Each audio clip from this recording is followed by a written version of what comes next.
Hello, and welcome to Iacon Underground Radio for the week of August 23rd, 2017. I'm Jen.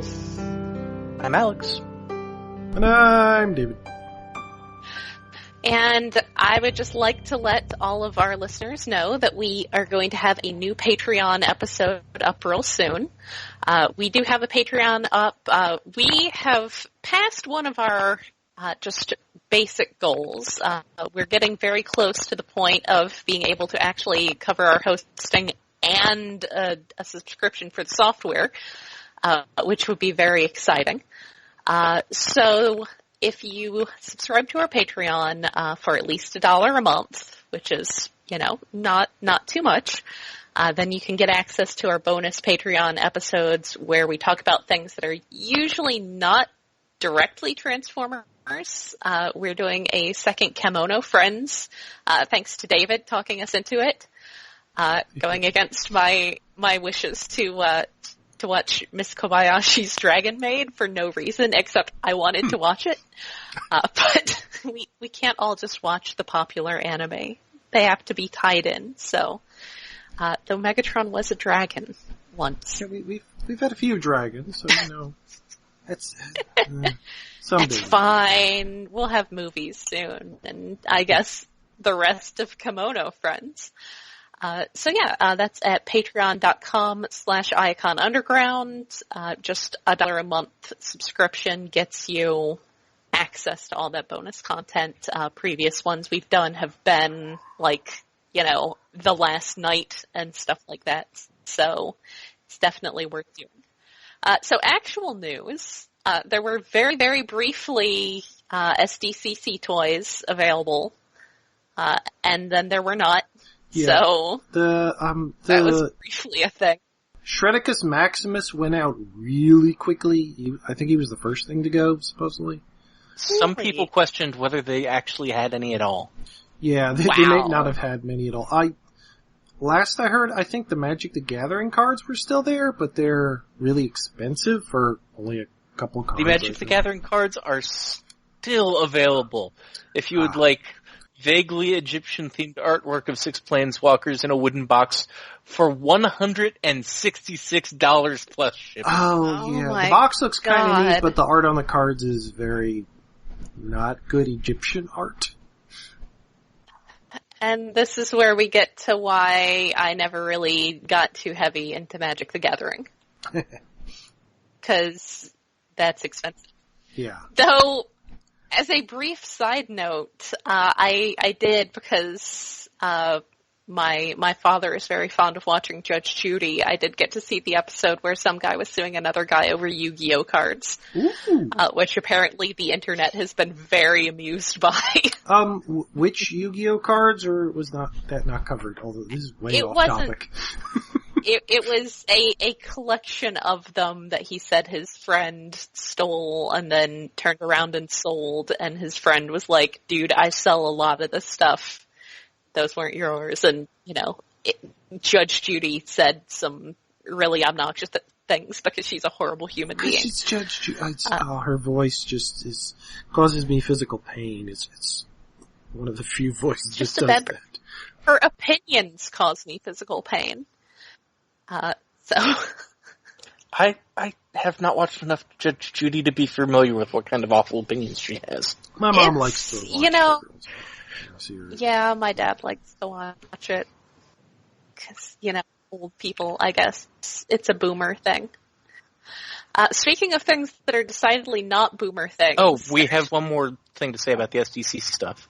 One other exclusive is still available.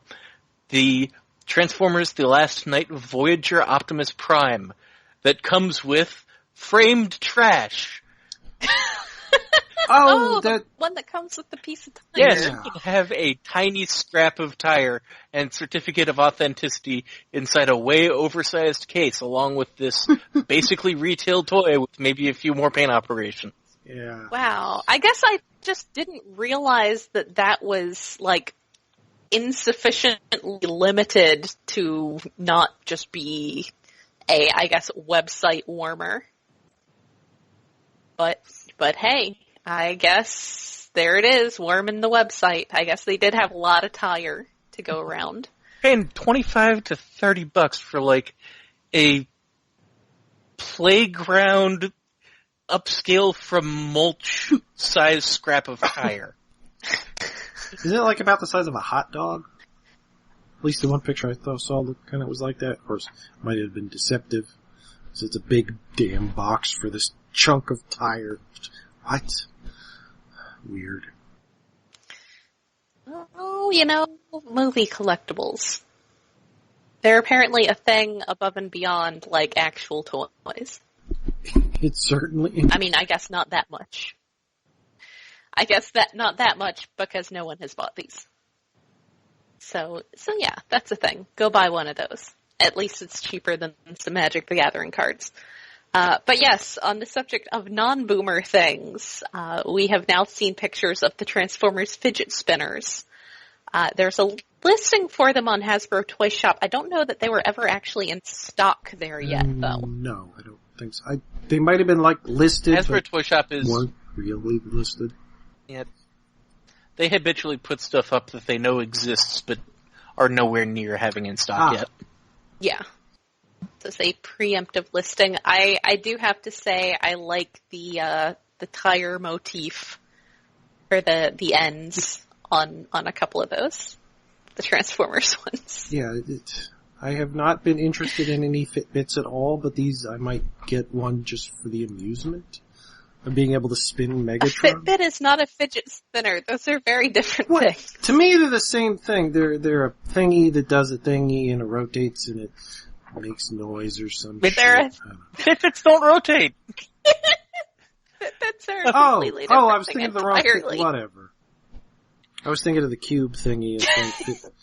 Fitbits are the watch thingy that doesn't interest me at all. Yes. The things that are in no legal way allowed to be interpreted as a health device. Legalities. This is for entertainment purposes only. Wow. I didn't realize it was that serious business. But yeah, so fidget spinner. Yeah, I like the cubes more myself. I do like the, I guess did Hasbro not get to do the Marvel ones themselves? Because they're the Marvel ones that have that cool, radiation symbol Hulk one. And I think those are actually done by Zuru, who is the same company that licensed the fidget cubes for the U.S. Oh man, Hasbro's competing with its own licensees. It's getting rough there. It's not really getting that rough, I'm sure. As I think someone on the TF Wiki put it, you could put those with your G2 Pogs if there had ever actually been G2 Pogs. Oh god, how awesome would it have been if there had been, though? I'm surprised there wasn't. I would have had them. It seems like a serious gap. I had weird random SD Gundam ones that I bought because I was 15, but was why are there these SD Gundam Pogs? I'm gonna buy these. They're hilarious.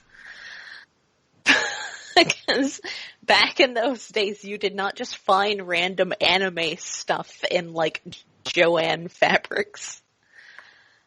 So anyway, fidget spinners also can be found at Joanne Fabrics. It's good to know. So that's one final bit of news is that James Roberts got to be interviewed as Guernsey's top comics writer. Which is that's pretty great. That's pretty adorable. I feel like it's damning with faint praise.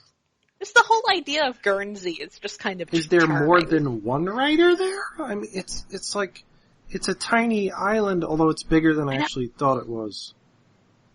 I knew Jersey was near it and tiny, and I thought Guernsey was as tiny, but it's not much bigger. It's very rustic, is what I gather. It's adorable. And they don't give you nearly enough butter with your scones or whatever it is you order at coffee shops there. It's 25 square miles. Wow. Oh, yeah, that's not very big. So yes, it sounds very charming, and I'll have to take a moment to watch that at some point, because I'm bad at watching videos. It's cute, and his voice doesn't sound... Yeah. I expected, I guess, a thicker British accent. It's very light. There you go. Maybe that's just how they sound in Guernsey. There are cows there, I assume. Well, yeah. Because, Guernsey cows and the Jersey cows. So cows were invented on two little islands between England and France, or something. Yes. At least those breeds were. Now you know.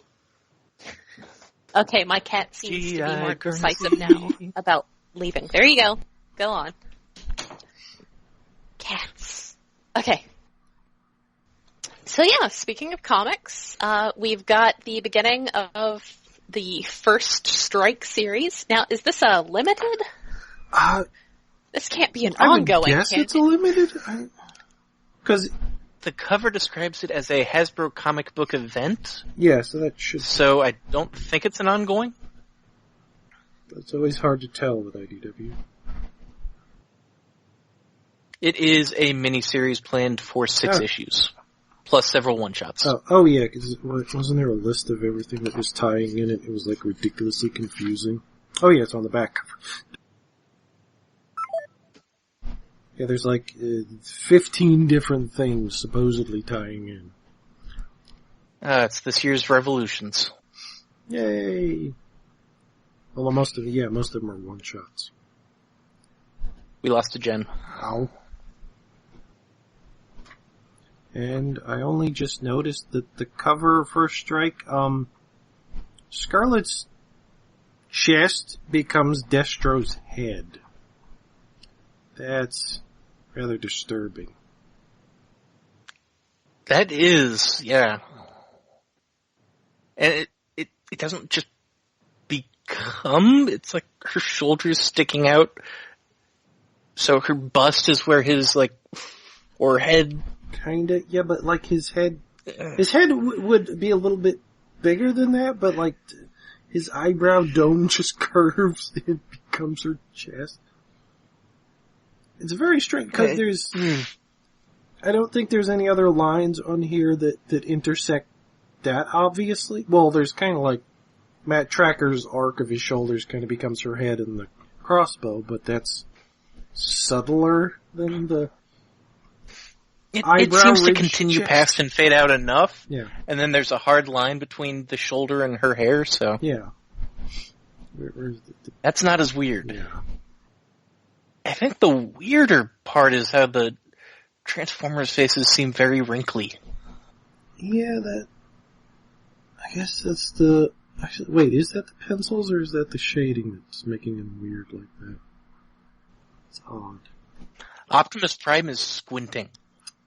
Yeah, well, he does that every once in a while. He did that in G1 and some things. It was back when, oh shit, who was the... His eyes narrow, but you usually don't see, the metal around his eyes puckering. Yeah, I guess.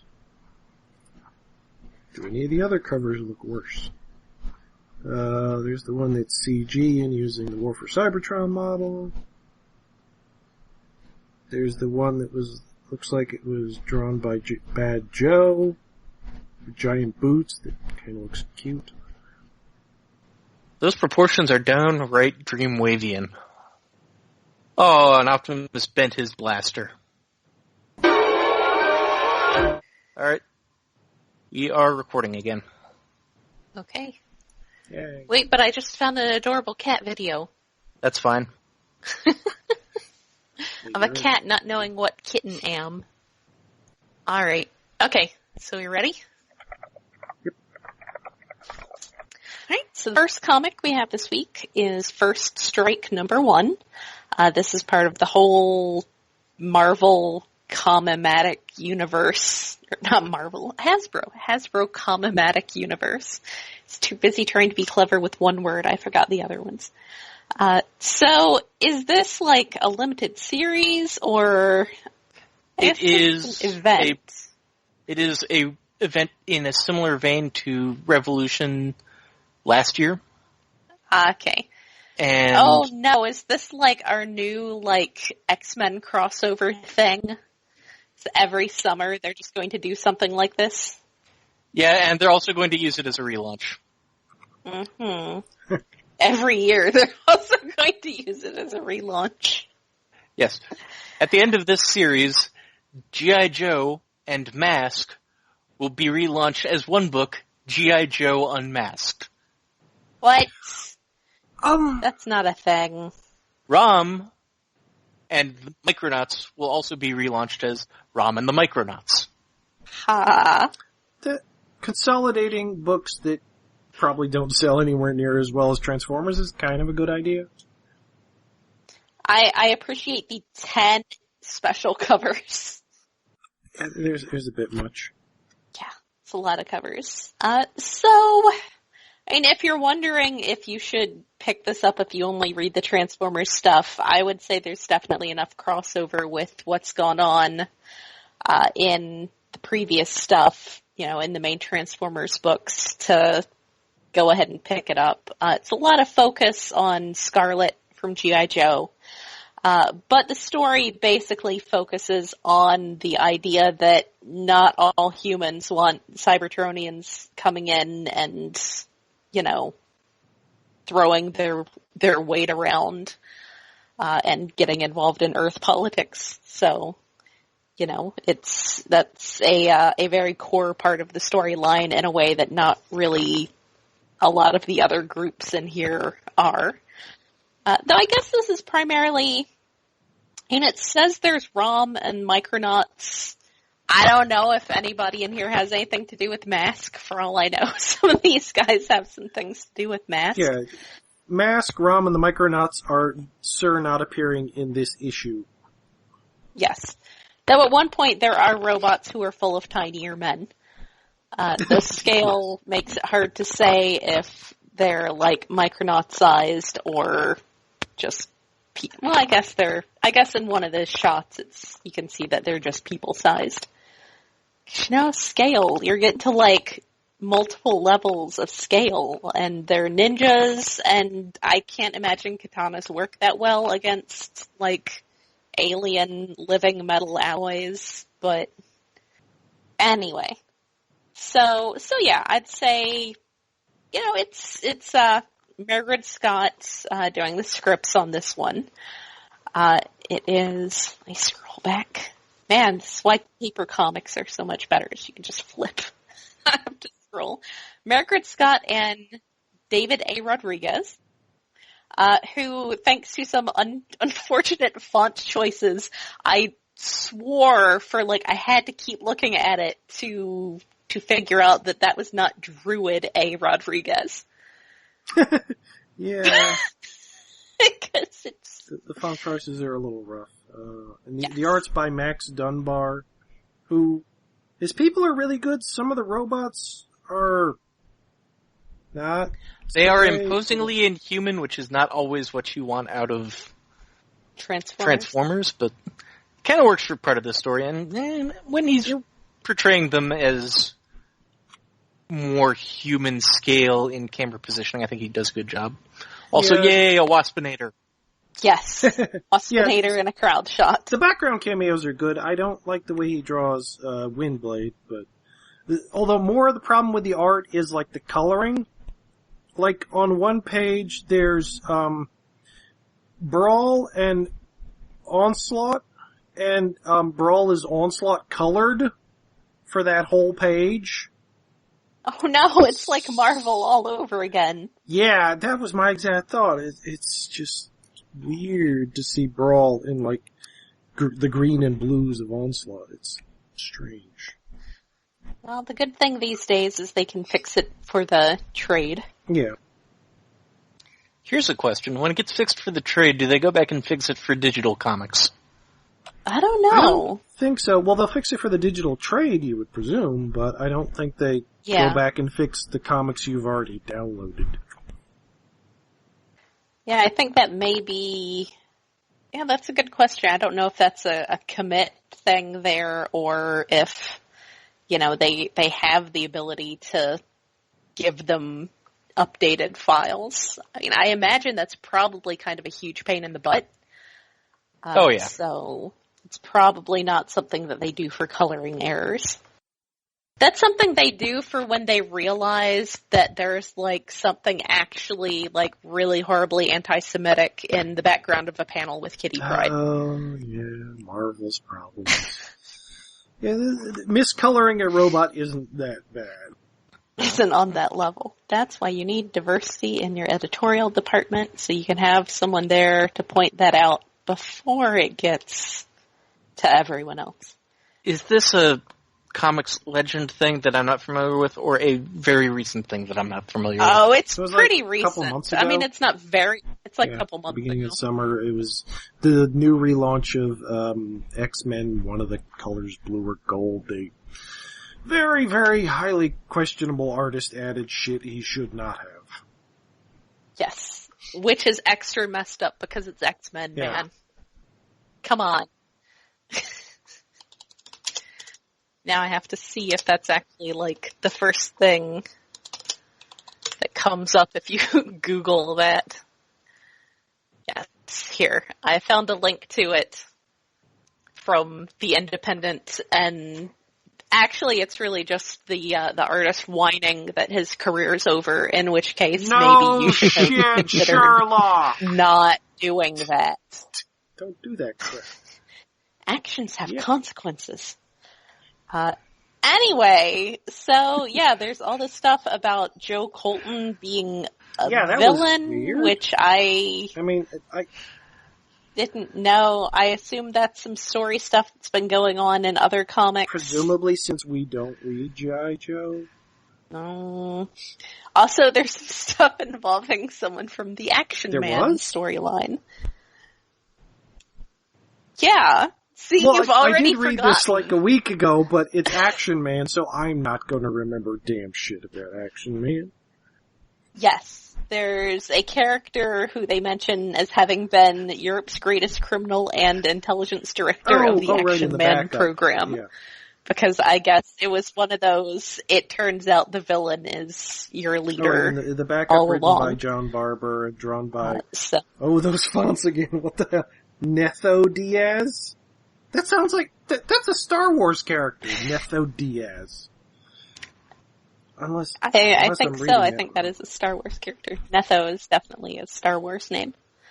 Now, I can't, unlike Druid, I can't see what else that would be, so... Druid colors by Druid Garcia Cruz. And now you can't unsee it. So yeah, there's stuff about robot ninjas. At some point, Apparently, it was Revolutionaries where the stuff about Joe Colton being a villain was supposed to we be really revealed. didn't read Revolution. aha, He was secretly Baron Ironblood.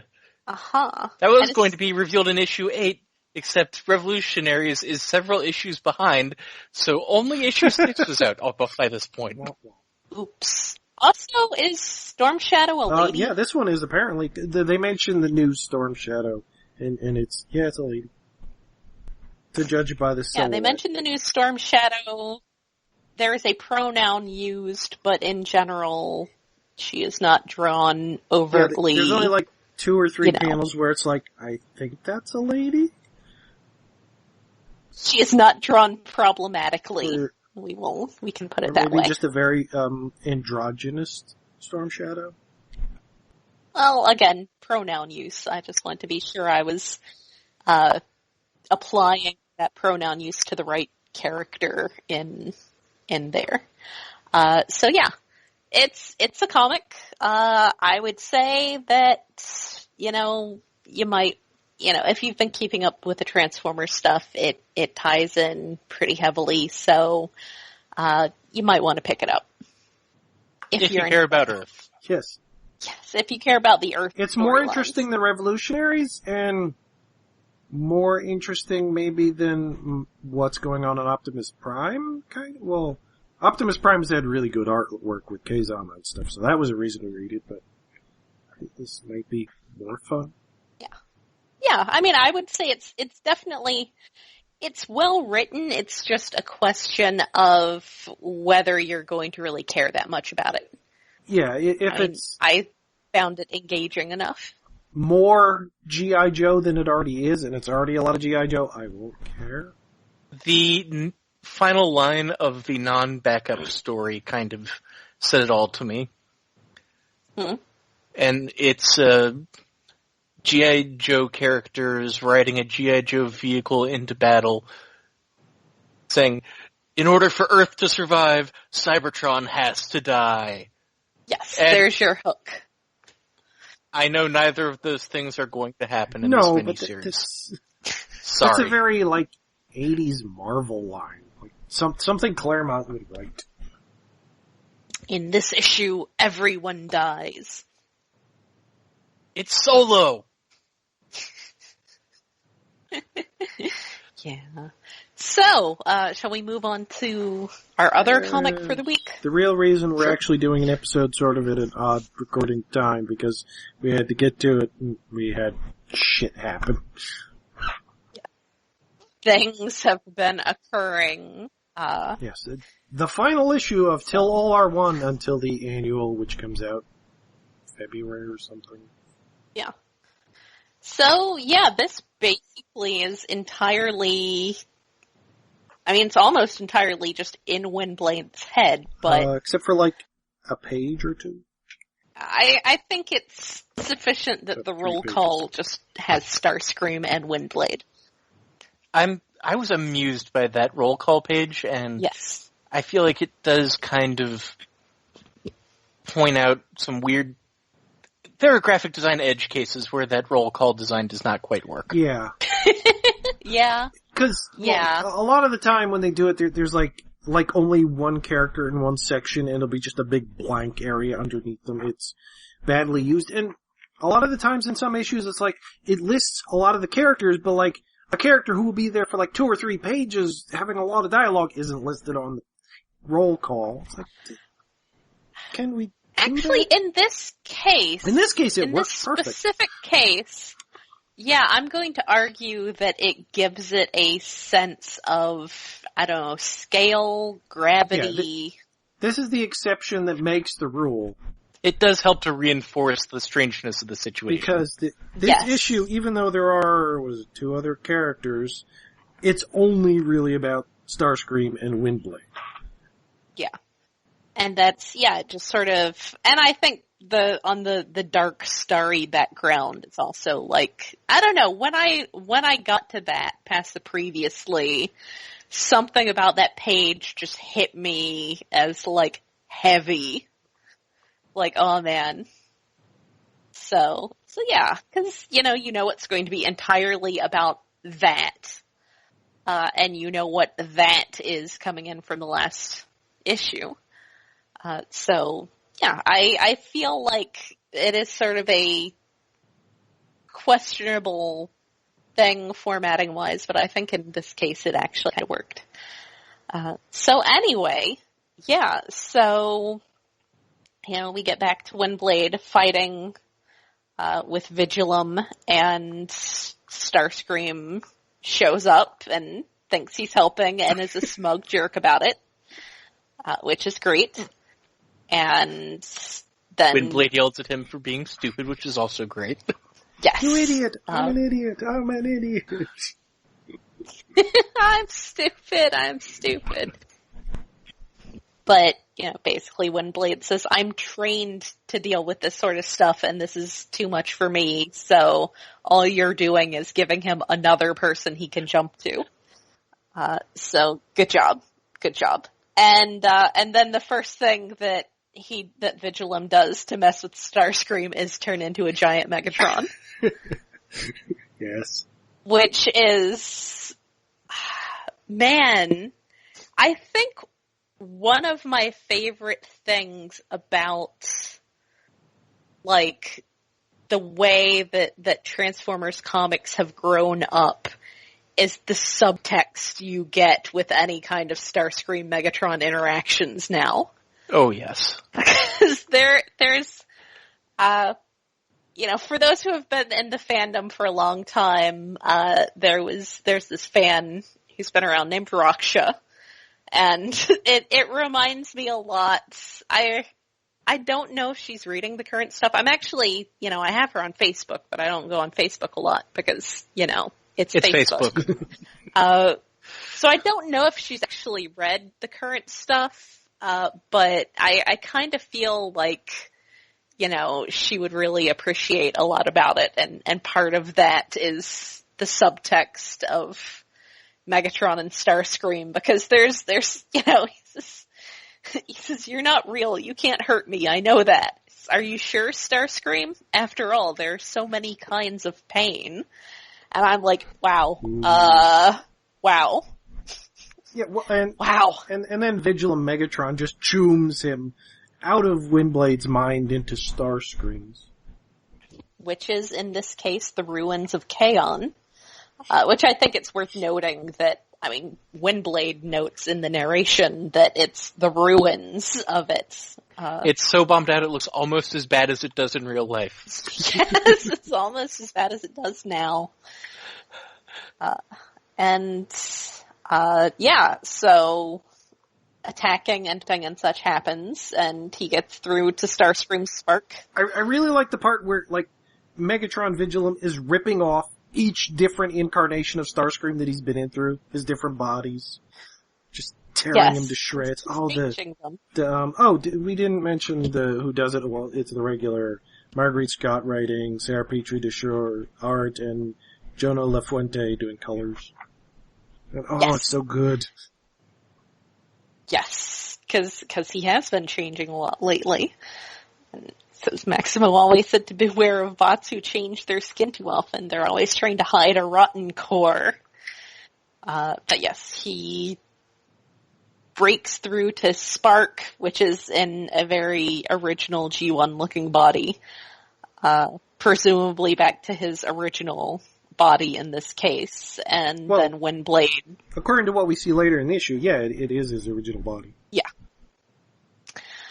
And she saves just his spark, and there's a bunch of really good, profound stuff about sparks and Primus's forging, and it's really good. I assume that you have read it if you're listening to this, so I'm just agreeing this is damn good.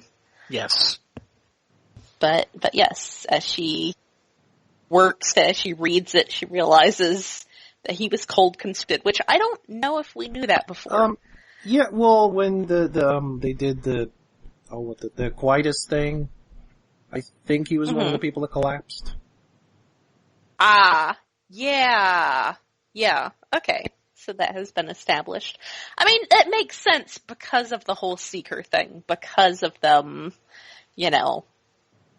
them being basically mass-produced, which we've actually just touched on another take on that idea over on Stasis Pod, because we've gotten to the point with the Starscream clones. Of course, in that case, he was the original, and in this one, he's just the one of the series that rose to the top. Bots not born but built, never allowed to find their true shape, instead forged into the specifications of another's greed. So, because of the way sparks are normally created, they have a form that they naturally grow into, and when they're cold constructed, they're just, and I don't know to what extent I hadn't really been properly aware of that as, the non-cold constructed form. So anyway, so then she makes a forging hammer and splits off little projections of everyone who is sort of, imprinted on him, I guess. The first that shows up being Bumblebee. Just, yay, Bumblebee. Which reminds me that now I'm extra sad that we won't find out what's going on with Bumblebee until, I suppose, hopefully that'll be wrapped up in the annual. Because he had stopped talking to, or Starscream had stopped hearing him. No, he stopped for a bit, and right, it was we saw a shadow. We didn't see who came back, did we? Yeah. So yes, she does that until there's a little bit of an army of ghosts, and then she continues doing it until there's actual... I have to say that Sarah Pitre de Rocher, just following her Twitter, I bet the idea of her getting to design this version of Starscream that's like, his true self was probably I bet she saw that in the script and squeed. Squeed, yep. She really likes Starscream. He's definitely an acceptable level of pretty. I mean, honestly, I think the colors are very kind of Autobot. Though he has purple eyes, and he is at least truly a flyer, which I suppose functionists would appreciate. Yeah, he ends up looking... if you told me to... Go ahead. He ends up looking kind of, like Dai Atlas-y a bit, or like a character from one of the Japanese series, in a way. I was going to say, if I were to look at this without the context of this being Starscream's true self-image, or at least at this point in time, I would have pegged this as like a Velocitron-style smokescreen. I could see that. Yeah, I mean, it's very prime smokescreen colors, certainly. But yes, and he's, you can see he's still a Jet, and he's a cutie, because of course he's a cutie. But not like unreasonably a cutie. Not to the point where it's like, that's just ridiculous.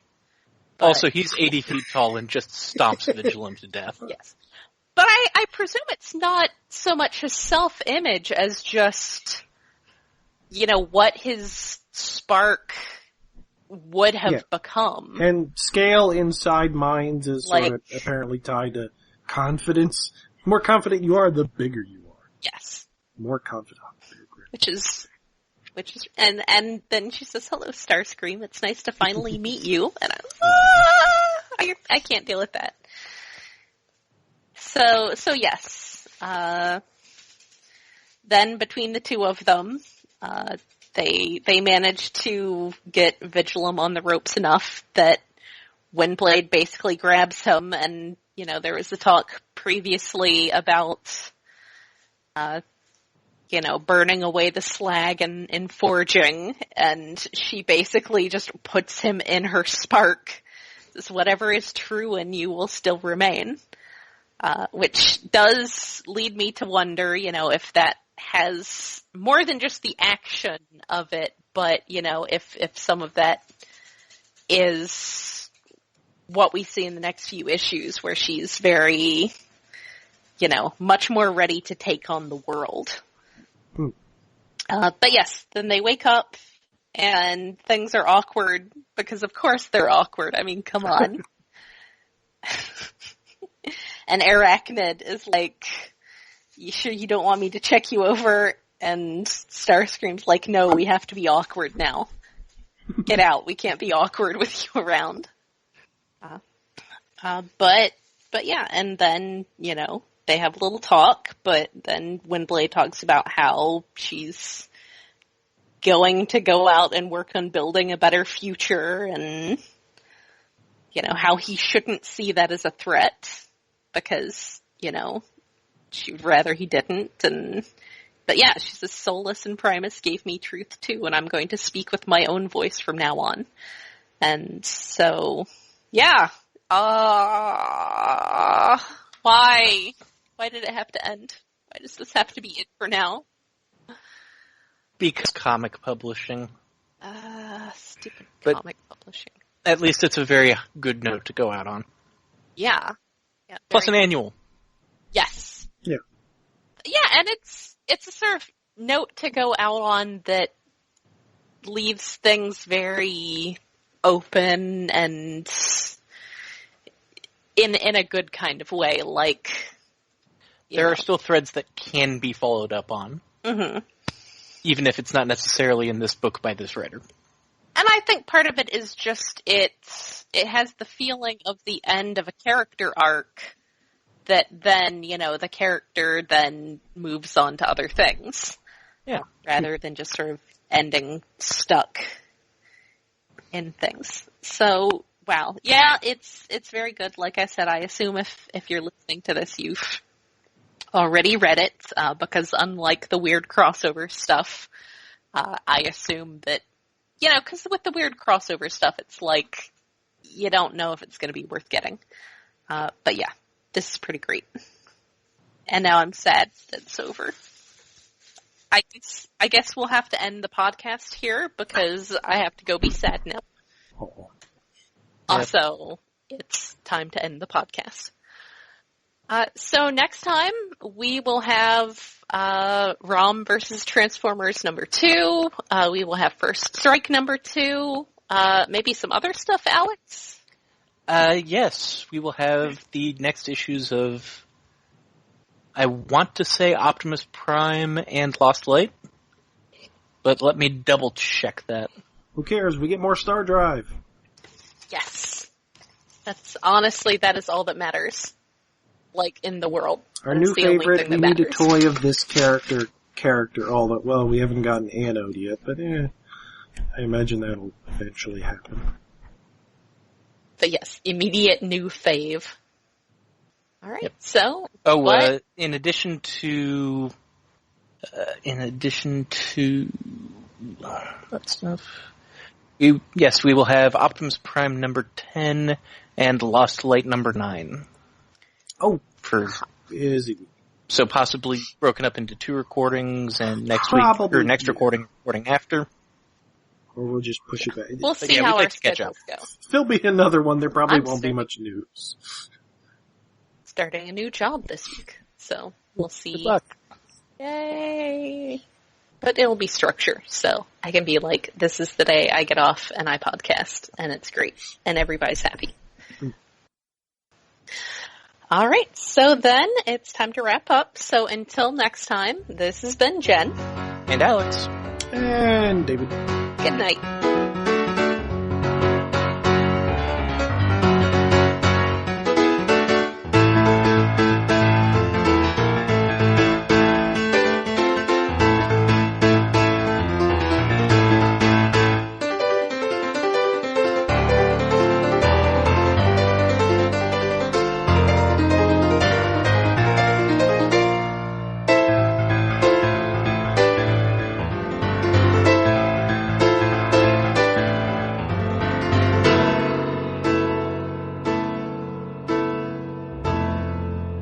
Iacon Underground Radio is hosted by IaconUnderground.net. We are listener-supported through Patreon, where you can help us cover the cost of running this show and our other podcast, Stasis Pod, at patreon.com/IaconUnderground. We are on Twitter at IaconUG, Tumblr at IaconUnderground.tumblr.com, and Facebook at facebook.com/IaconUnderground.